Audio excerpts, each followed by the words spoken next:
જો હું આજે પણ બહુ સ્પષ્ટ છું, મારી વાત બિલકુલ સાચી વાત છે, સત્ય વાત છે. મારે જૂઠું બોલવાનો કોઈ પ્રશ્ન ઉપસ્થિત થતો જ નથી.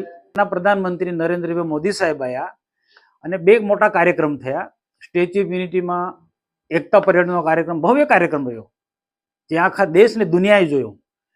પછી બીજો દેવમોગરા માતાજીના દર્શન કરીને ડેડિયાપાડામાં ભગવાન બિરસા મુંડાના જન્મ જયંતિનો આખો કાર્યક્રમ ઉજવ્યો.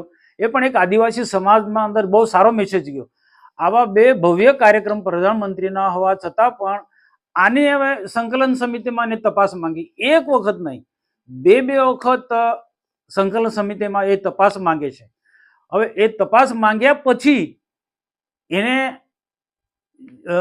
નર્મદા જિલ્લા બાંધકામ વિભાગના કાર્યપાલક ઇજનેર મિસ્ટર મોદી પાસે 75 લાખની માંગણી કરી અને એ મોદીએ, કાર્યપાલક ઇજનેરે જિલ્લા કલેક્ટર મોદી એસકે મોદીને કહ્યું કે ધારાસભ્ય ચૈતર વસાવા આ પ્રકારની માંગણી કરે છે. હવે એ દરમિયાન ઉપરાષ્ટ્રપતિ કેવડિયા આવ્યા હતા અને ઉપરાષ્ટ્રપતિના વિદાય પછી હું નીલભાઈ જિલ્લા પ્રમુખ બંને સાથે હતા, ત્યારે કલેક્ટરને સામેથી બોલાવીને કીધું, નર્મદા જિલ્લાના કલેક્ટર સામેથી બોલાવીને અમને કીધું કે અમારી આ સ્થિતિ છે, અધિકારીઓ ભેરવાયા છે, અમે અધિકારીને કોઈ ખોટી રીતના ધારાસભ્ય ડરાવે છે, ધમકાવે છે. તો એમને માંડીને વાત કરી કે ચૈતરભાઈ હોય છે 75 લાખ રૂપિયાની માંગણી કરી મોદી પાસે અને હવે એ કઈ રીતના આપે.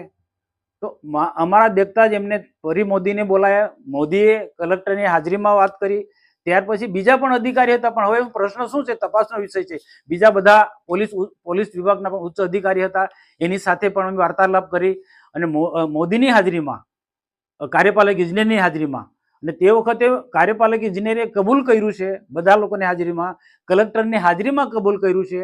કલેક્ટર પાસે રેકોર્ડિંગ પર છે, કલેક્ટર પાસે આ મોદીનું રેકોર્ડિંગ પર છે, પણ કલેક્ટર કેમ આજે આ વાતને છુપાવે છે એ મારા માટેનો મોટો પ્રશ્ન છે. કાં તો કોકનો કોક બધાની મિલીભગત છે કે શું? બાકી અમારે શું લેવા દેવા ભાઈ ધારાસભ્ય પર આક્ષેપ મૂકવાનો? અમને તો ખબર નહીં. કલેક્ટરે જ્યારે મને ને જિલ્લા પ્રમુખને આમેથી કીધું કે આ અમારી પાસે આ પ્રકારના અમારા અધિકારી પાસે પૈસા માંગે છે, ત્યારે મેં કીધું ને એક પણ પૈસો નથી આપવાનો, કારણ કે અમને ટેવ પડી ગઈ છે. અને તે જ વખતે બીજા દિવસે પત્રકાર પરિષદ બોલાવીને મેં કીધું ના પત્રકાર મિત્રો કે ભાઈ આ રીતના છે, નામ નહોતું લીધું કે આમ આદમી પાર્ટીના લોકો આ રીતના અધિકારીને દબાવીને અલગ અલગ રીતના પૈસા, જંગલ ખાતાની વાત પણ છે, આજની તારીખે પ્રૂફ નથી કરતા ચૈતર વસાવા. પછી આ ગરડેશ્વરમાં જે ખોટા બાંધકામ થયા એ ચૈતર વસાવા સંકલનમાં પ્રશ્ન પૂછી મીડિયા સમક્ષ વાત કરી, એ પ્રૂફ નથી કરતા. પછી આ ત્રીજો, એને એક પ્રકારની ટેવ પડી ગઈ છે અને આ પ્રકારના તોડપાણી કરવાના. આટલા મોટા કાર્યક્રમો થતા હોય, સ્વાભાવિક છે કે 5-10% આગુ પાછું વહીવટમાં થતો હોય, એ બધા સ્વીકારે છે.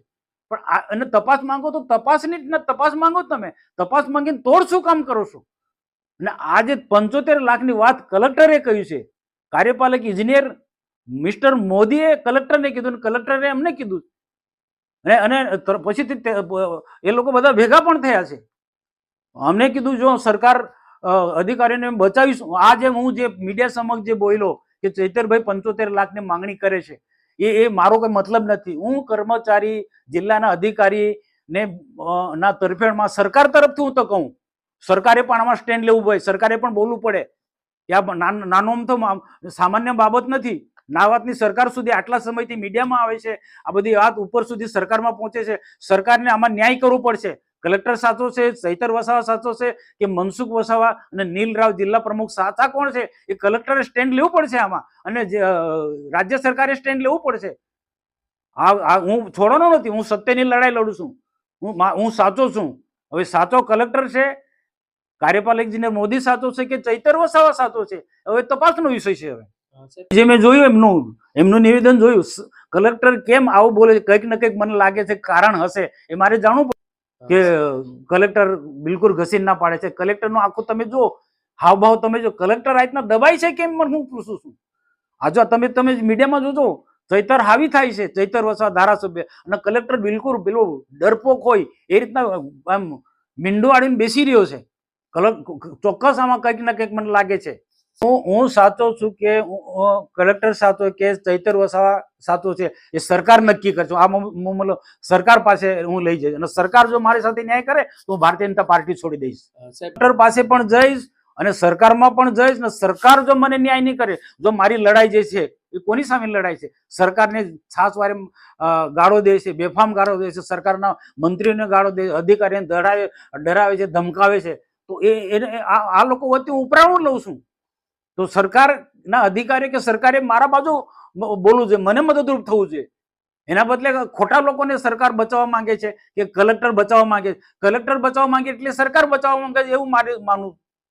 સરકાર વિશે શું કહ્યું? સરકાર આનો ન્યાય કરવો પડશે. સાચો કોણ છે ને ખોટો તપાસ સમિતિ નિયમે. બાકી નહીં શું કરતો? હું મુખ્યમંત્રીથી માંડીને બધાને લખે, હું એકલો નહોતો, મારી સાથે જિલ્લા પાર્ટીના પ્રમુખ નીલરાવ હતા, અને અમે સામેથી પૂછ્યું નથી, સામેથી કલેક્ટરે અમને બોલાવીને કીધું છે